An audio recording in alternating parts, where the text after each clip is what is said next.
Hey guys, welcome back to Real Housewives Recaps. Today we're talking Sex and the City, the second movie. So this is part 7. If you haven't seen the other ones, definitely go back and watch them. We've had so much fun breaking those down, talking behind the scenes stuff, just all of it. Last episode, Carrie was being such a B-word to her friends. I mean, just awful. She made Charlotte run away in tears, and she's just being a terrible person, and we see that continue in her selfishness in this episode. So I can't wait to get into it. Let's talk about what's going on in this awful movie. If you're enjoying the deep dive and behind the scenes information and just the recap in general, I encourage you to check out Patreon. Every tier is getting the same kind of treatment on the original Sex and the City series. We're having a lot of fun going over that, as well as Always Sunny, and the top tier gets to pick what we recap. So lots of fun. Check that out if you're interested. Also, each episode I've been posting a review from the movie because I find them so funny, and this one is no exception. This one on IMDb, pretty straightforward, broad, offensive, and vapid. 2 out of 10 stars. Yeah, I would agree with all those things. Check out my merch, link below. I got Midnight Toast, Justice for Steve. It's a load of pants. Or find me on Patreon. It's patreon.com/Real Housewives Recaps. Okay, so we left off with Carrie being completely terrible to her friends.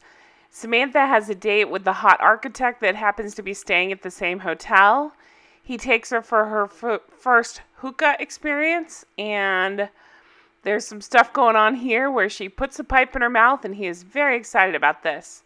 So remember, there's rules. They are in the Middle East. There's rules about modesty and not drawing attention to yourself. Well, I'm sorry, but when you're Samantha, of course you're going to draw attention to yourself.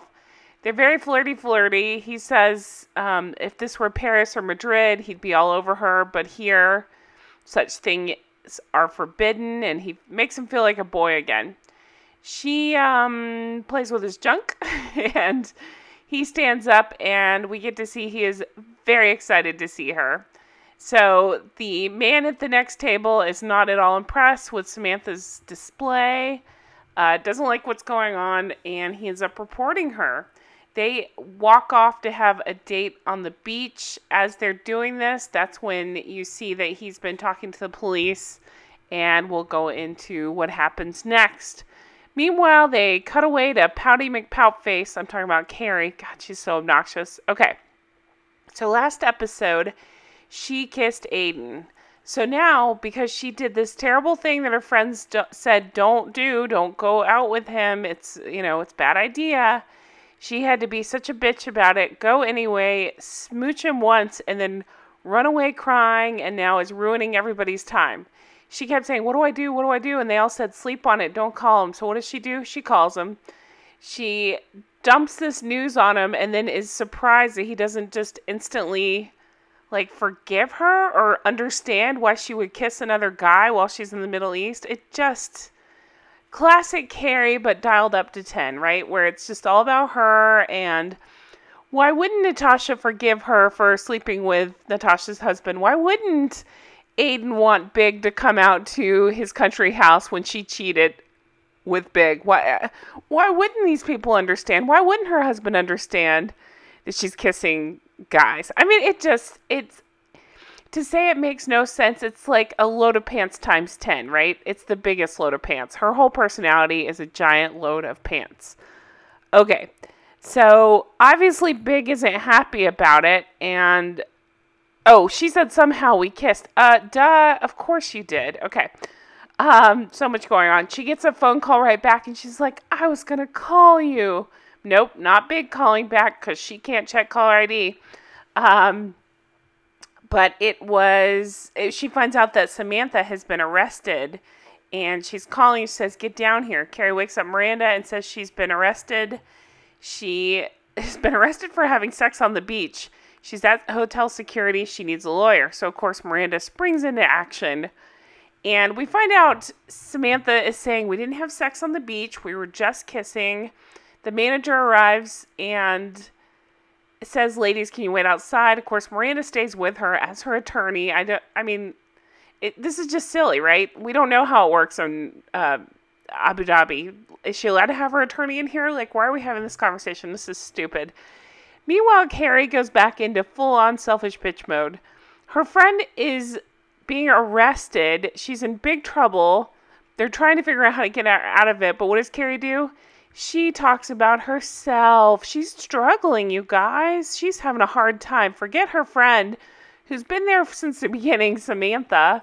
Forget that she's struggling and in jail. That doesn't matter. Carrie is struggling. So let's make it all about Carrie. See that face palm she's doing? That's what I was doing throughout this entire scene. She talks about running around New York and kissing Aiden, and it's just the worst writing ever, because she says stuff like, what's so bad about a couch anyway? Remember, the whole argument is he wants to sit on the couch and watch TV. It's just so stupid. It's so stupid, you guys. Like, it made me mad. It was so stupid. She says the New Yorker was right to slap a piece of tape over my mouth. Like, okay, you weren't at all sorry for what you did. You are mad or you're upset because of how people are reacting to what you did. Take some accountability, dum-dum. She gives a half-assed apology to Charlotte and then ends this whole stupid thing with, let's hope he doesn't want 7 days off instead of 2. Okay, next morning. So Sam is eventually released. It's a whole thing. This guy that's very powerful came to help her get out. He didn't realize she was in jail or being held until the morning, so she was stuck overnight. Doesn't matter. Okay, so she gets back in to the hotel room, and the front desk calls. They say they need a credit card for the room, and she says, "Oh no, I'm a guest of the Sheikh," and they said, "Nope, you were, but not anymore." Basically, from today on, if you want to continue to stay here, it's $22,000 a night. This is called the Jewel Room. So it's $22,000 a night for the Jewel Room. And she's basically like, well, let him sue me for it. And Miranda points out, no, you can't do that. They will put you in jail if you don't pay this bill. So Samantha brings up that she has a meeting with the Sheikh on Tuesday. And the guy informs her, oh no, that's been canceled. So things are really going bad. And then they go from bad to worse when they inform her that checkout time is in 1 hour. So they say they have 1 hour to pack and get the F out. So they start scrambling. Okay, so I am stopping it here because we have about 20 more minutes left of the movie. So I should be able to wrap it up in one more episode. Just had to get out what a terrible monster Carrie is being again. Hey, if you're enjoying these episodes and show like this, check out my Patreon. I got a lot of fun stuff going on over there. We're recapping the original series. I'm going into fun shows like Always Sunny. And the top tier gets to pick what we watch next. So check those out. Thank you guys so much for everything. I really appreciate all the support. This has been so much fun to recap. And I have one more episode left, so check that out. Do leave comments. They all help me out. I appreciate every single one of them. You know I love reading those. And I hope you guys have a fabulous day. Thank you for everything. Take care. Bye-bye.